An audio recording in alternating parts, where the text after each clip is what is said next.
Washington. President Trump directly contradicted his own chief of staff on Thursday and said his position on building a wall between the United States and Mexico had not evolved. Mr. Trump's chief of staff, John F. Kelly, told some Democratic lawmakers on Wednesday that Mr. Trump had evolved on the issue of the wall, and that the president was not fully informed when he promised to build such a barrier last year.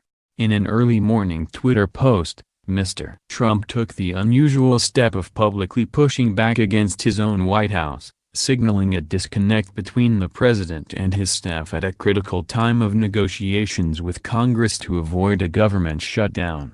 Mr. Kelly's comments on Wednesday, which he made at a meeting with members of the Hispanic caucus, were unusual as well. However, it is rare to see a White House chief of staff undercut a president's public statements. During the presidential campaign, Mr. Trump pledged to build a wall and have Mexico pay for it. Such a wall is estimated to cost billions of dollars. In one of his Twitter posts on Thursday, Mr. Trump restated his intention that Mexico would foot the bill. When a president's chief of staff speaks to members of Congress, it should be a consistent message, Representative Henry Cuellar, a Democrat of Texas, said on Thursday in an interview with CNN. Mr. Cuellar, who attended Wednesday's meeting with Mr. Kelly, said the inconsistency makes it hard to negotiate. Lawmakers who attended the meeting on Wednesday described Mr. Kelly's remarks. Representative Luis V.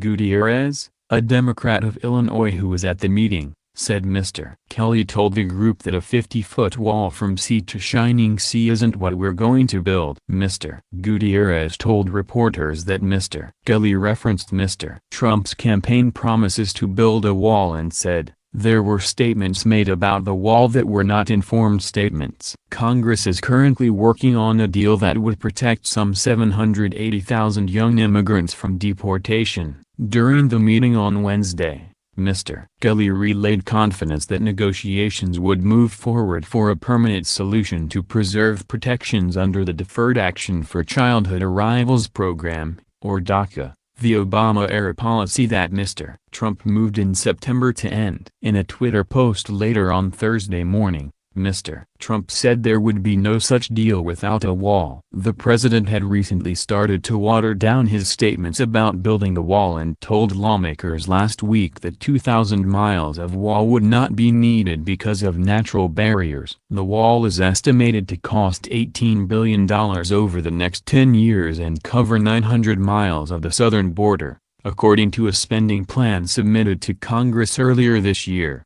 The White House Director of Legislative Affairs, Mark T. Short, pushed back against the Democrats' accounts of Mr. Kelly's remarks on Wednesday. "I don't recall General Kelly saying the president was uninformed," Mr. Short told CNN in an interview. Accounts of what was said and by whom during recent high-level meetings on immigration policies have already hurt prospects for a broad spending and immigration deal to be achieved by Friday. Some participants in an Oval Office meeting last week said Mr. Trump called African nations shitholes in a discussion about immigration, reigniting concerns about the president's racially tinged language about immigrants. Others said the president used the term shithouse. The absence of an agreement could lead to a government shutdown. Democrats have said they will not support a government spending plan that does not address the fate of the young immigrants, known as Dreamers, who could face deportation as soon as March.